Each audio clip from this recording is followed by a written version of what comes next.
চাচ্ছি সামাজিক সন্ধ্যার উদ্যোগে থাকা মানে এই অনুষ্ঠান এত সুন্দর একটি অনুষ্ঠানে জড়িত থাকা সকল কর্মকর্তাদের আচ্ছা আমি আসামিসে বলবো অসমীয়াত কলে হ'ব নেকি বেংগলী কলে চলিব অসমীয়াতে কওক অসমীয়াত কোৱা হয় হয় ঠিক আছে বাৰু চবে অসমীয়া আমি হয় ইমান ধুনীয়া এটি অনুষ্ঠানত মোক আমন্ত্ৰণ কৰি অনাৰ বাবে কমিটিৰ সকলো মেম্বাৰ্ছ দাদাসকলক মোৰ তৰফৰ পৰা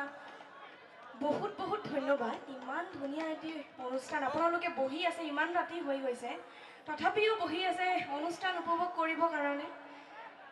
ইয়াৰ কাৰণে মোৰ তৰফৰ পৰা আপোনালোকক বিশেষভাৱে বহুত বহুত ধন্যবাদ আৰু বেছি কথা নকওঁ হা ঠিক আছে কি বেংগলী হ'ব মিক্স কৰি ক'ম ঠিক আছে চলেগা ওকে ঠিক আছে আৰু পৰৱৰ্তী গানত মই যাম এতিয়া বেংগলী গান গামনে ঠিক আছে ঠিক আছে মই মোৰ তৰফৰ পৰা দুটি গীত গাম তাৰপিছত লাহে লাহে আপোনালোকৰ ৰিকুৱেষ্টত যাম ঠিক আছে বাৰু হ'ব আচ্ছা ঠিক আছে হ'ব